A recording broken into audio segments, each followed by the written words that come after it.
कड़कड़ाती ठंड की वो रात कुछ ज्यादा ही खामोश थी। ऐसी खामोशी जिसमें हवा भी सांस लेने से पहले इजाजत मांगती है। पूरा गांव घने कोहरे में डूबा था।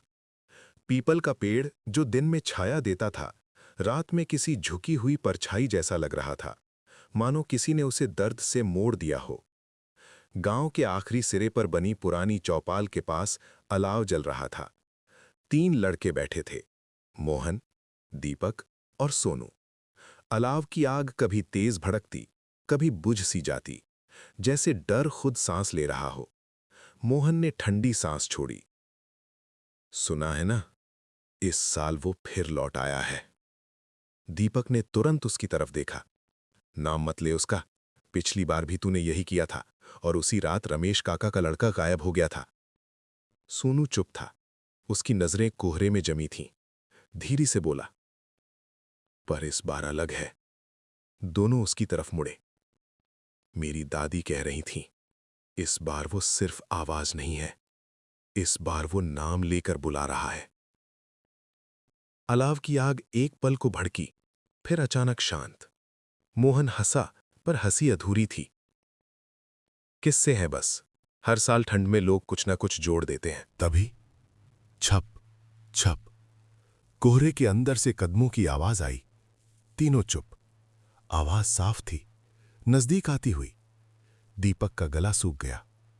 इतनी रात यहां कौन आएगा?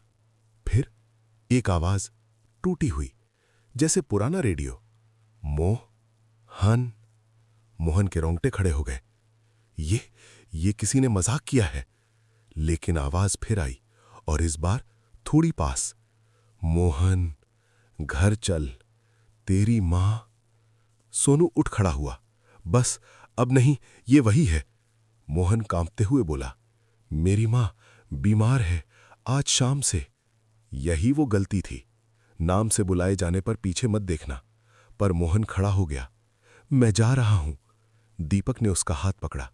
अकेला मत जा, दादी कहती हैं जो अकेला जाता है वो लौटता नहीं। तीनों साथ चल पड़ी। कोहरा अब और घना था। गांव की गलियां पहचान में नहीं आ रही थीं। हर मोड़ पर लगता कोई ठीक पीछे है, पर दिखता कोई नहीं। मोहन का घर सामने था। दरवाजा खुला, अंदर अंधेरा। मां, कोई जवाब नहीं। बिस्तर खाली। दीपक फुसफुसाया, उसे ले जाया गया है। तभी पीछे से वही आवाज, अब बिल्कुल कान के पास। अब 3 और मिल गए। तीनों पलटे, कोई नहीं, लेकिन जमीन पर उल्टे पैरों के निशान। सोनू चीख पड़ा, भागो! पर दरवाजा अपने आप बंद हो गया। घर की दीवारें कराहने लगी, छत से धूल गिरने लगी, और तभी कोहरे से बना एक साया उभरा। चेहरा धुंधला, आंखें गड्ढों जैसी, आवाज टूटी हुई। 20 साल पहले इसी गांव ने मुझे नाम से बुलाया था और फिर मार डाला। दीपक कांपते हुए बोला, तू कौन है? साया हंसा, मैं वही हूं जिसका नाम लेने से तुम डरते हो। मोहन गिर पड़ा, मेरी मां को छोड़ दे, मैं कुछ भी कर लूंगा। साया पास आया, ठंड से सांस जमने लगी। तेरी मां ने मुझे पहचाना था, उस रात जब बाकी गांव ने मेरी लाश को कोहरे में फेंक दिया था।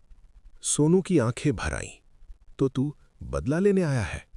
नहीं, आवाज अब थकी हुई थी। मैं बस चाहता हूं कोई मेरा नाम सही से पुकारे, डर से नहीं, इंसान समझकर।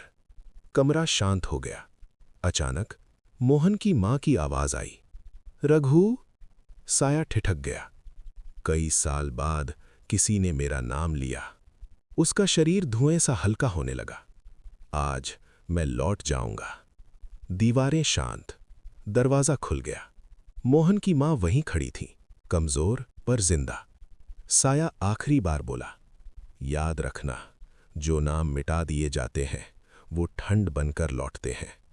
और कोहरे में घुल गया। अगली सुबह गांव में धूप निकली। ठंड कम थी, पर पीपल के नीचे अब कोई उल्टे निशान नहीं थे। बस एक बात, अब कोई भी रात में किसी को नाम लेकर नहीं बुलाता।